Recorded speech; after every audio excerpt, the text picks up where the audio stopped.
Hey everybody, Joe here from Dark Animals, and today I'm doing a review of LEGO set 76281, X-Men X-Jet. And unfortunately, this is the first disappointing set of 2024, which is a shame because I was really looking forward to this one. First off, the set consists of one jet build and 4 minifigures.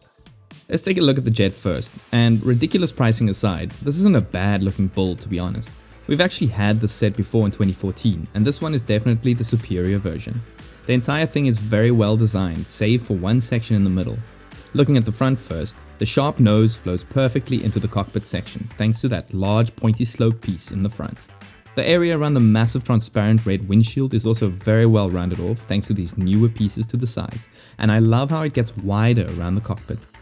Moving on to the middle of the jet, I like how smooth and rounded the bottom of the jet is compared to the top half, and we get some detailed stickers on both sides over here. And a little bit further back the ship gets thinner on top and to the sides, which looks very cool and accurate. This is mostly achieved by the second cockpit piece that features yet another sticker. Directly behind that we get some removable cargo containers to store your unused ammo. Interestingly enough, the boxes are not connected to the set at all, and it's held in place when the second cockpit is closed.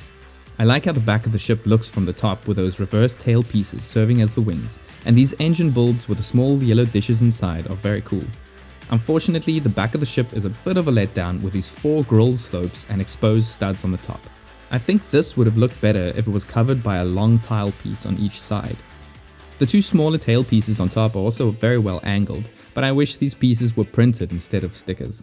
The bottom of the ship is nothing special, with this awkward stud shooter build covered with caution stickers, and to the back we get our second set of weapons just weirdly tacked on underneath the wings in the form of these projectile launchers. I don't like the way they stick out at the back, so I think I'll just leave these off completely. Before we look at the interior, I need to point out this section where we find the hinges for the 2 cockpits. I don't think it looks that great as it breaks up the smooth blue hull, but I also don't see how else they could have done this.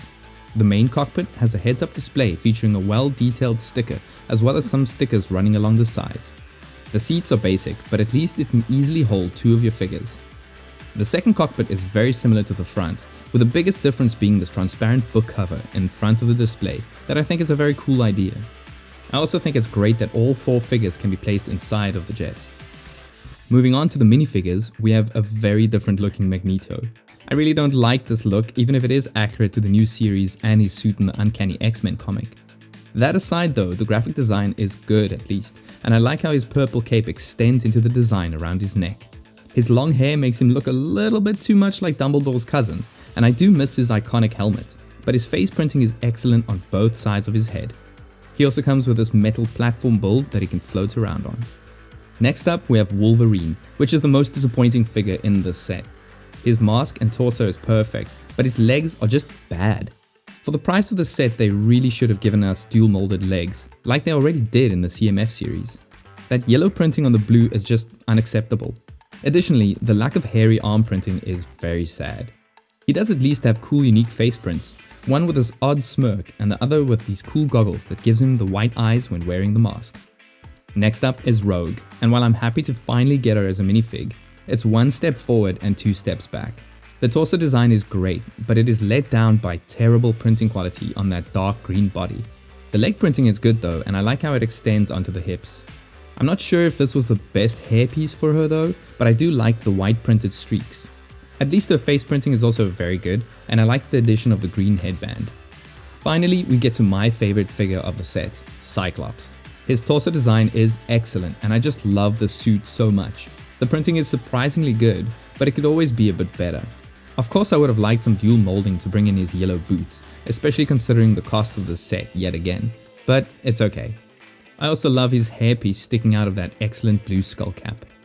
His face prints are very similar, but at least the printing quality is great.